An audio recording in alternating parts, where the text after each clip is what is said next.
Hola. Oh, wait, this way. Sorry. Hola. It is Tuesday, and it's been a while since I've recorded a video, which is not the plan, but that's what happened. Yeah, I don't know. I think I was feeling a little down. I think I was feeling rejected by some people, and this was very subtle, but it kind of put it into a whirlspin. Um, and that's fine, but it's hard to control the emotions, but when it happens, it's also important knowing how to aka ride the wave, because you can't always control it, but you have to kind of know how to deal with it, and sometimes you can't just stronghold it. You kind of just have to let it be and just let it do its thing, and let it play itself out. I think you can get really a lot of insight from that, about why you're in that state, and a lot of other things, and push you to do other things. That's kind of what happened. I hung out with some other people that I kind of just wrote off, but I realized if I didn't hang out with them, I was just going to be more depressed.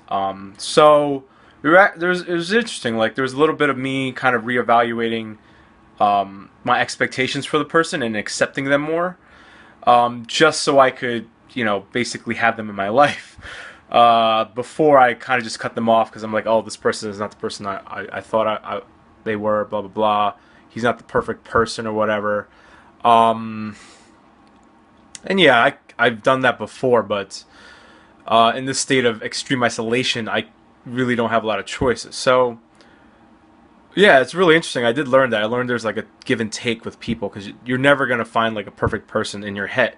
This idea that you have of this perfect person, and you have to kind of find ways to exist with them. Find ways to have that synergy with them and learn about them. And it was really fun. I'm kind of glad I did that. I'm kind of glad all this shit happens. And I found ways to make it work. There are a lot of things that annoy the hell out of me about him. There are a lot of things that I really don't disagree. Like, I really disagree with, but it's push that shit aside until I have until I have more options, basically. Um, that sounds bad, but at the same time, it's kind of true. Um, but yeah, so I learned that. Really, really depressed. I also learned that too. Like, I kind of got more in touch with it.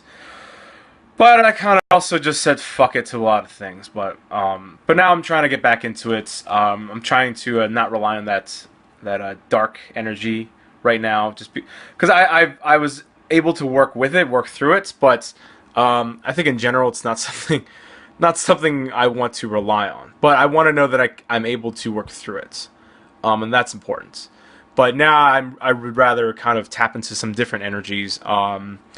And I try to tap into a little bit of anger, but yeah, all these different things, like, it's kind of weird but funny and interesting at the same time. Yeah, so I'm trying to tap into it because it's especially when you're reading the book. I think it's Happiness Hypothesis or Switch.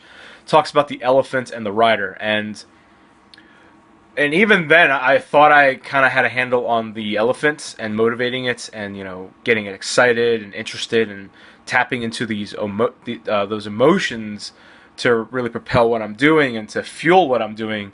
But I really wasn't. And it gets complicated the more you learn about things, about how the elephant operates, the social connections it needs, the physical connections that it needs, the mental stimulus, all these different things, in order to get the elephant just to move. And then the rider has to be diligent enough to know when, oh shit, the elephant's taking over. What do I do? Do I let it go crazy and wild? Let it run itself out? Because sometimes you have to do that. You can't just force it, sometimes. Or do I force it? So there's a lot of those questions. And I think now what I need to do is motivate the elephant. But what I'm finding is a lot of the things that I'm doing, like with applying to jobs and stuff, it brings the elephant down. And I'm sure there's a lot of different reasons for that, and I'm trying to deal with that because it sucks to apply for jobs.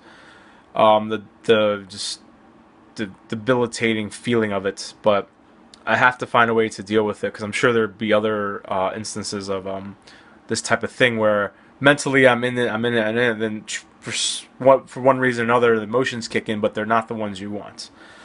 Um, so yeah, one of the things I learned about my energy, for me, yeah, I was listening to Ty and he was talking about how you have the most glycogen when you wake up, and that's when you should do the hardest thing.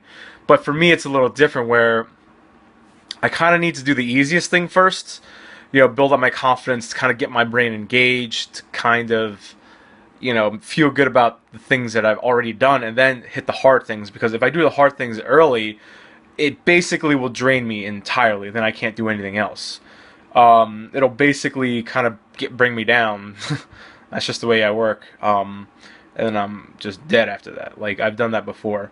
So I'm gonna work with this, this way. Do the good things that don't trigger that emotional backlash as much, and then at the end of the night, work on things that do trigger emotional backlash that will destroy me, just like applying for jobs, just like, and that happens when it's something I really want, something that's really big, and all that kind of stuff. But yeah, so that's where I am now. Kind of reevaluating things again and trying to get back on the track. But yeah, we'll see how it goes, and I'll do my best to come back to this. Alrighty.